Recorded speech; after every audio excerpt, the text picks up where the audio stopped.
Welcome to Maroon Talk, the only segment dedicated to anything and everything UP Fighting Maroons. I'm Enzo Regondola, batch 2010 UP Diliman, and mag-isa lang tayo ngayon. Okay, medyo busy si Fim. So ako lang muna for today. Uh, we played our ninth game of the season against FEU. So rematch to nung game natin, kailan ba? Last week lang yata yun. Diba? Last week lang. We won again. Pero this time, much bigger margin. Final score 89-75. Panalo tayo. And one of the more impressive games of the season. Um, I think yung nagdala sa atin ngayon talaga yung defense. Yung defense ng team from the start to the end, it was really there. It was locked in. Talagang tight. Nahirapan yung I think the rest of the FEU guys really struggled to find their offense. Kung titignan natin yung stats ng FEU, they only had 2 bench points. Diba? 2 bench points for a 40-minute game. Sobrang konti nun.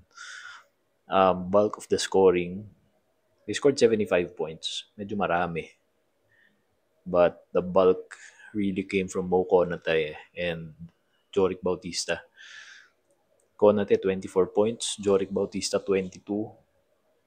So, ilan yun? 46 points.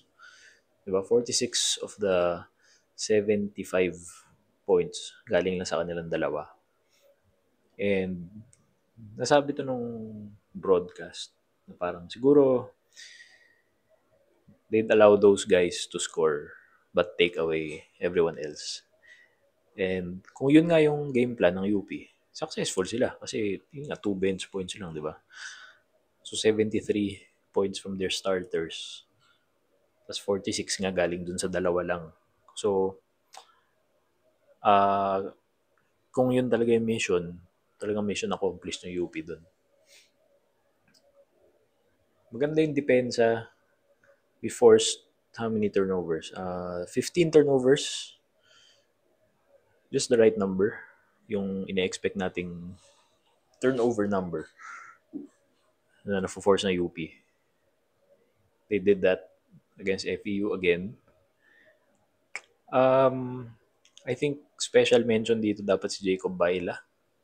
Jacob Baila, our favorite two-way player, di ba? Offense, defense, kaya niya. But really our favorite defensive stopper sa team, si Jacob Baila. Jacob Baila was the player of the game. Diba? Parang ngayon lang ako nakakita ng player of the game na ang na-score lang ay 8 points. Diba? 8.6 rebounds, 2 assists, 3 steals. Pero player of the game siya. Diba? Diba? This is, despite Francis Noruca scoring 19, Terence scoring 10, Gani Stevens scoring 14, Ray Remogat scoring 12.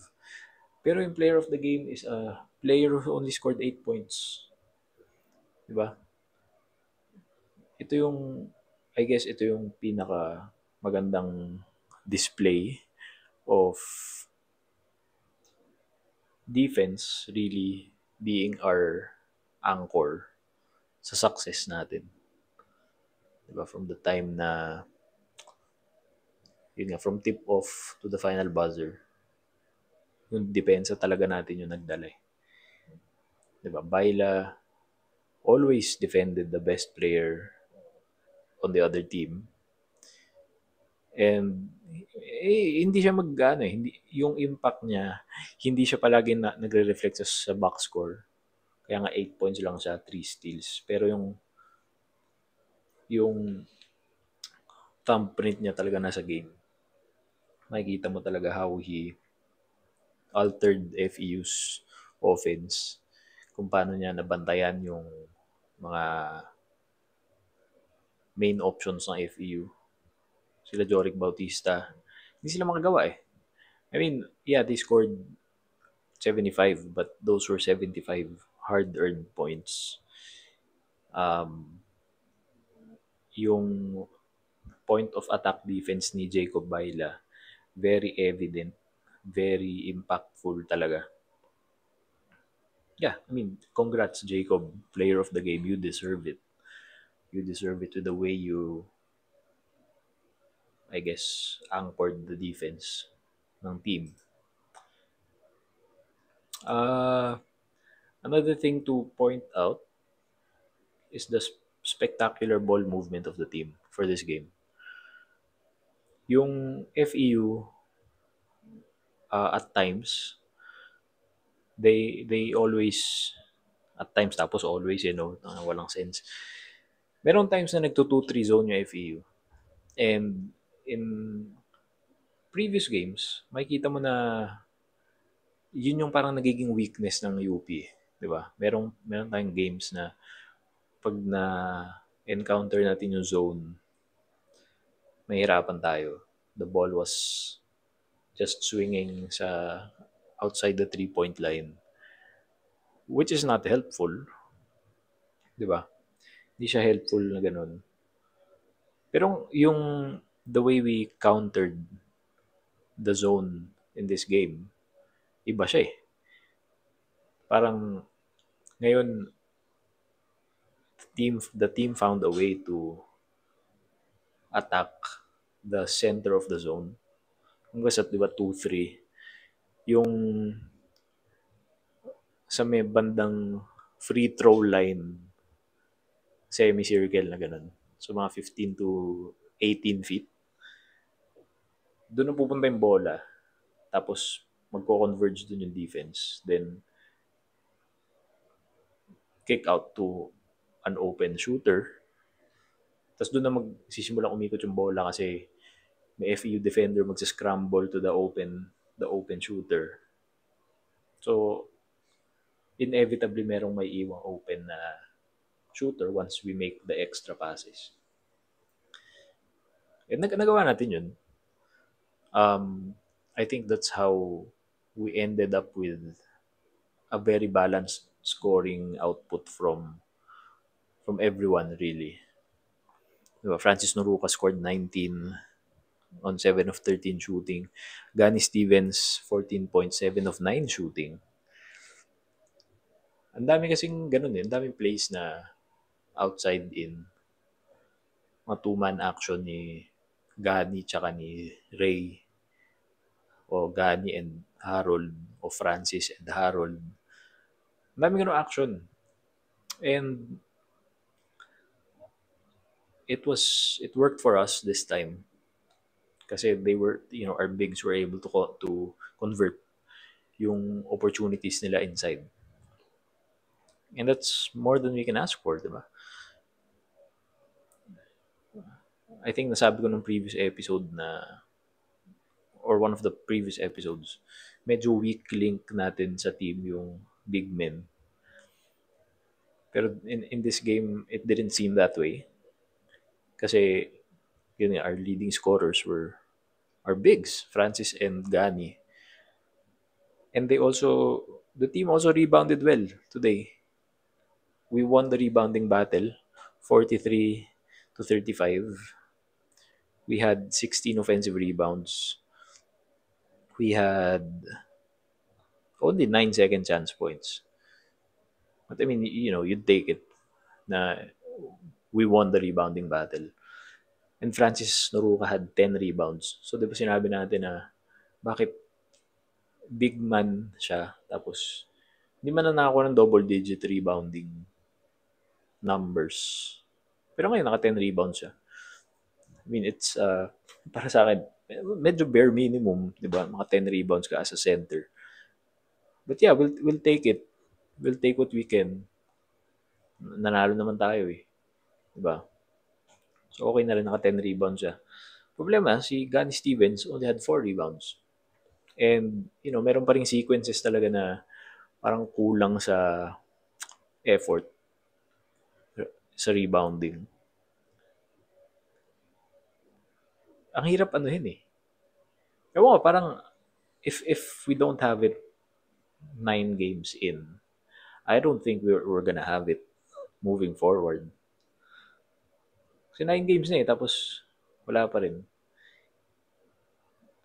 Baka it's something na kailangang i-address ng players individually instead of as a team.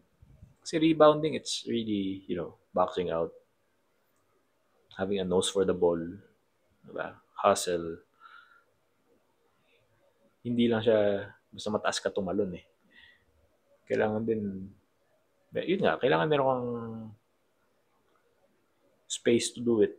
And you have to create that space. Diba? You have to take that space away from your opponents.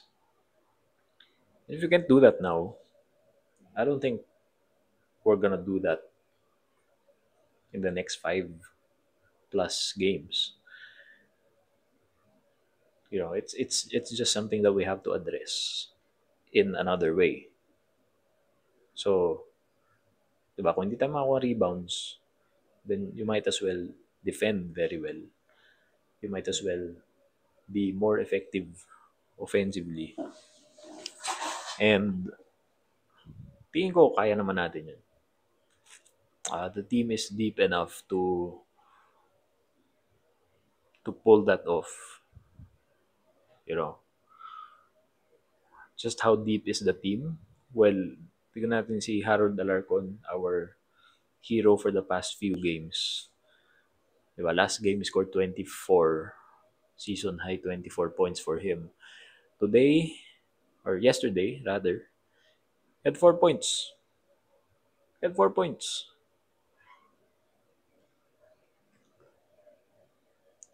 So 4 points lang siya. But again, similar to Jacob's impact on defense, we felt Harold offensively pa rin. Kasi kahit na 4 points lang siya, 1 of 8 shooting. He was, as he has been doing the past few games, he is like the playmaker, the catalyst of the offense when he's on the floor.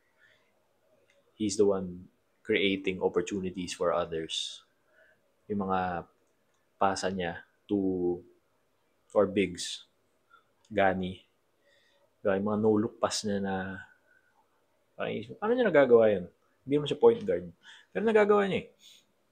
Yung mga yun yung proof na hindi mo kailangan maging scorer para maging contributor sa team.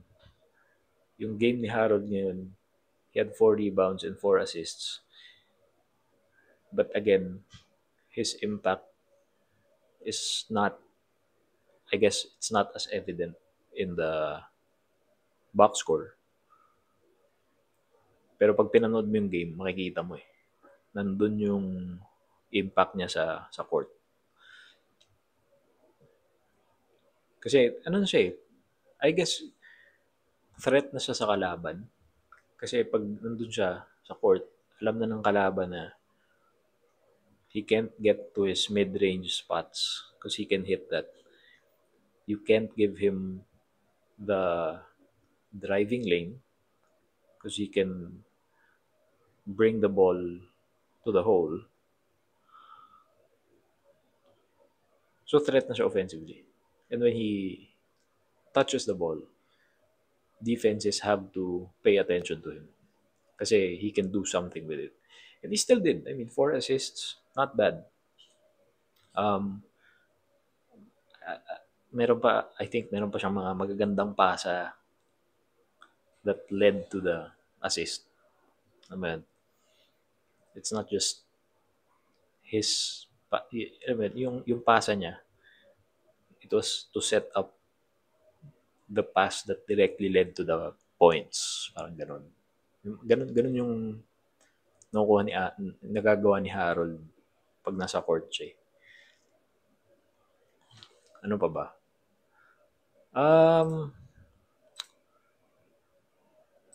Yun nga, yung offense natin, very balanced sa game na to. We had 4 guys in double figures. Francis Noruca, Terence Fortea, Gani Stevens, and Ray Remogat. Jerry Abadiano also had 9 points. Jacob Bile had 8.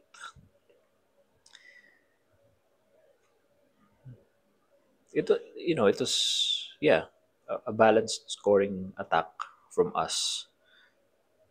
And ito yung sinasabi natin na pag maganda yung ball movement, maraming opportunities na nakikreate. Diba? Sa ganda ng ball movement natin, we finished with 24 assists. Can you believe that? 24 assists, 34 field goals, 24 may assist. And not only that, we only finished with 12 turnovers. 12 turnovers, meaning assist to turnover ratio natin 2 to 1. That's very good. Kasi minsan nga masaya na tayo na 1 is to 1 di ba?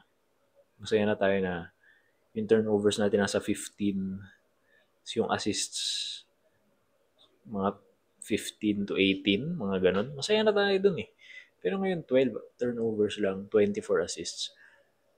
We took care of the ball and we converted our opportunities. The opportunities that yun nga, that were created by our playmakers. Not necessarily point guards, but our playmakers. Yung mga threats natin offensively, sila yung uh, nag-open up ng opportunities for the other players. That's why we have, points from Raylan Torres, Chico Briones, Choi Palanca, Sean Alter nakascore din. Di ba? So in all, ilan ba naglaro sa atin? 5, 6, 7, 8, 9, 10, 11, 12. 13 players saw minutes. 12 of them scored. Which is very good. Di ba? Ang hindi lang nakascore ay si Iniguez. 10 minutes, 0 points. 0 for 5 from 3. So puro 3 points yung in-attempt niya. Wala siya na-shoot. But I mean, he had a rebound and an assist. Plus minus niya is 14, which is tied for the highest. I mean, part siya nung team. I guess he was on the floor when we were extending our lead.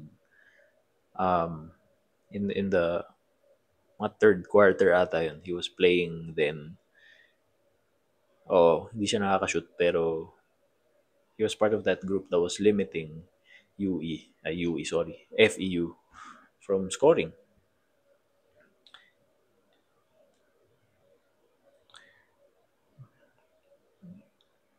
We did a good job this game. I think ito yung game na pwede lang tignan. Pwede lang tignan na blueprint for future games kasi our offense was good, our defense was great. We had contributions from top to bottom. We had contributions that were not seen in the stat sheet, which is a perfect diba? That's parang San Antonio Spurs yun ng Greg Popovich, Tim Duncan, Tony Parker era, diba? Ganun sila maglaro eh. Unselfish, fundamentally sound basketball na yun nga, contributions from everyone. That's what we saw today. And another game that proves that the team can win in many ways. 'Di ba? Ang daming sequences kanina na yung team parang after a make by FEU in less than 5 seconds nandun na sila sa other end. Score na ng layup. Daming ganun. Reminiscent of I guess my favorite team of all time, the 7 seconds or less Phoenix Suns. Shout out sa mga fans dyan. Steve Nash, Amaris Stoudemire, Sean Marion era, di ba? Ganun sila eh. After made basket, takbo agad to the other end for the easy score. Nagawa nila yun today. And I also say that they can win in many ways. Kasi if you remember, in previous game natin against FEU, over a week ago, it was a medyo tough game to watch for me. Kasi talagang um, it was a slugfest. It was a grueling game. It was a game na talagang pahirapan eh, di ba? Walang long offensive runs for both teams. Opposite of this game, now we started off quick. We ended the first up 9 points, 21-12. So it wasn't a slow start.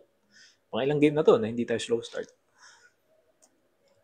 After that, from the second quarter to the fourth, medyo close na yung palitan nila. Pero hindi pa rin nakalapit masyado yung FEU. And yun nga, because of our defense. But if the first round game against FEU was a slow, parang medyo methodical, pahirapan kind of game, ito yung mas ano siya, mas naging free flowing, di ba, for both teams. Mas naging um, mas pleasant siya panoorin.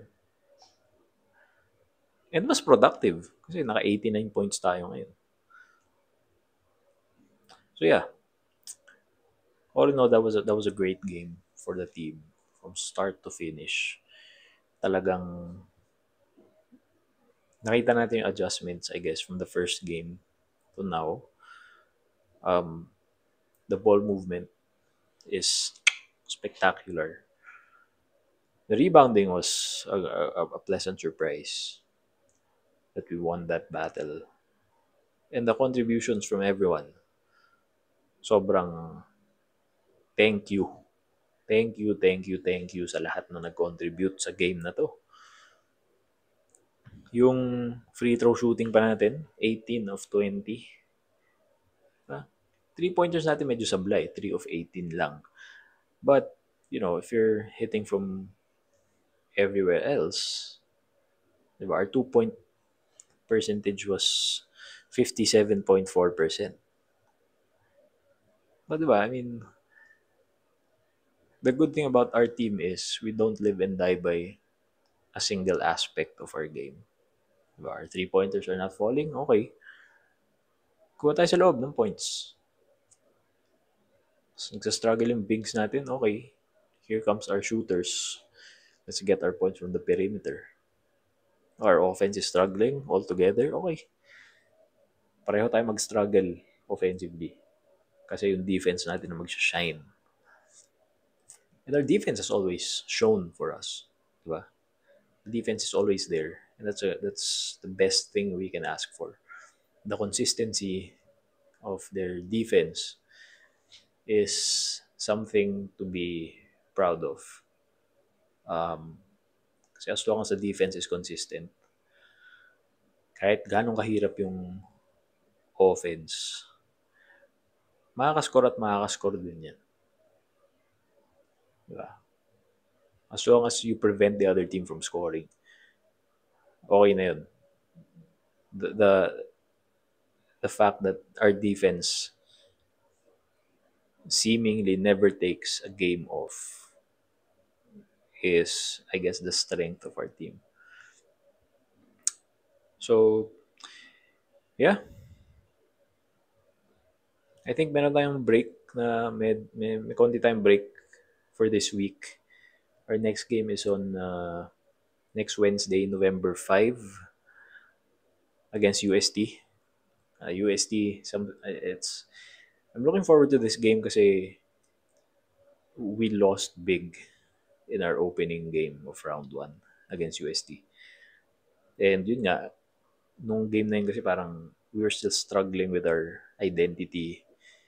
Hindi natin alam sino bang leader natin, sino bang catalyst ng offense, kanino manggagaling yung points natin. Hindi pa natin alam eh, pero the past how many games?